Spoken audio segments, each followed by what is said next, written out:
Pertanyaan selanjutnya adalah, menurut data PPATK, selama periode 2017 hingga 2022, ada sekitar 157 juta transaksi judi online di Indonesia dengan total perputaran uang mencapai 190 triliun.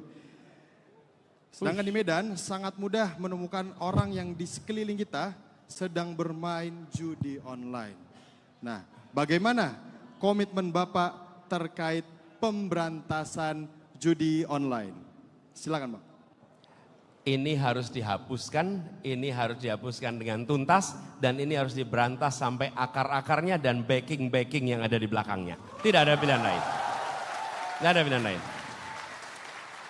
Ini adalah sebuah permainan yang memiskinkan yang sudah lemah. Tidak ada peserta judi online itu yang luar biasa makmur, tidak ada. Yang ada adalah mereka yang berada dalam status ekonomi lemah. Melihat ini seakan-akan sebagai harapan. Dan itu harapan semu yang kemudian seperti fata morgana. Terlihat dari jauh ada, didekati hilang, didekati hilang, dekati hilang. Jadi tidak ada pilihan lain bagi negara untuk dituntaskan. Ini menurut saya begitu. Lalu kami memandang, tapi saya mau tanya sebentar, di sini yang pernah ikut judi online ada nggak? Berat. Jangan ngangkat tangan temannya. Iya, Anda angkat temannya tuh. Angkat yang lain aja boleh.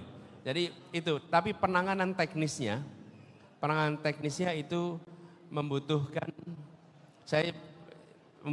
orang-orang yang mengerti juga terkait teknisnya.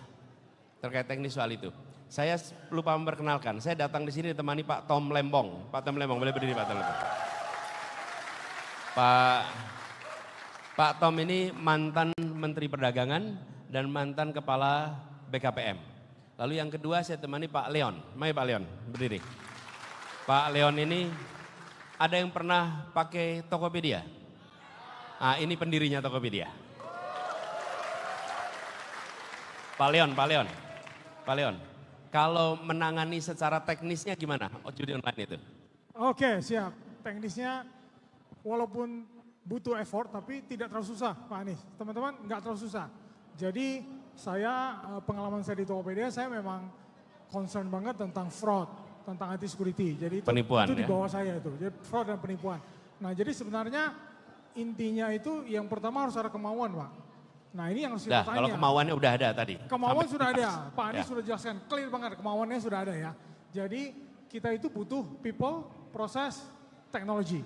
Nah people kita sudah ada, jadi kita banyak sekali ya engineer di Indonesia yang tinggal kita kumpulkan saja, mereka itu ahli banget masuk. Nah prosesnya biasanya ada 3 tahap. Yang pertama kita bikin yang namanya rule engine. Rule engine itu aturan-aturan. Sebenarnya ini langkah paling simple. Jadi jika aturannya begini, jika memenuhi syarat-syarat begini, kita bisa block. Kita bisa ngobrol dengan ISP, kita bisa block itu semua. Nah yang kedua, rule engine itu sebenarnya paling gampang di bypass. Ya, paling gampang dilewatin. Nah yang kedua itu sekarang zamannya big data, jadi kita bisa kumpulin data, kita kumpulin pattern. Nah kita lakukan pattern recognition, nah itu kita bisa block juga, itu lebih otomatis caranya. Nah tapi yang namanya manusia tetap akan kucing-kucingan dengan sistem. Yang ketiga adalah partisipasi masyarakat sebenarnya. Nah ini kita sudah lakukan, sebenarnya banyak sekali kanal-kanal laporan Pak. Dan di dunia teknologi itu ada yang namanya Project Honeypot misalnya. Project Honeypot itu semua orang berkumpul menyumbangkan informasi-informasi sehingga bukan hanya pemerintah yang bisa proaktif, tapi pemerintah itu mendapatkan informasi dari semua masyarakat, mereka akan laporkan, makanya namanya honeypot ya, kayak pot yang isinya itu madu gitu kan. Nah informasi itu kita bisa pakai untuk memperkaya engine yang kita itu tadi. Nah jadi sebenarnya simple gitu, yang penting ada kemauan dan ada komitmen dari Pak Anies dan Pak Muhaimin yang sudah sangat jelas dan gamblang dijelaskan. Engineeringnya mudah dikerjakan? Iya, bisa Siap. Pak. Oke, thank you Mbak Leon. Sebetulnya kita selalu yakin, if there is a will, there is a way. Kalau ada kemauan, maka akan ada jalannya.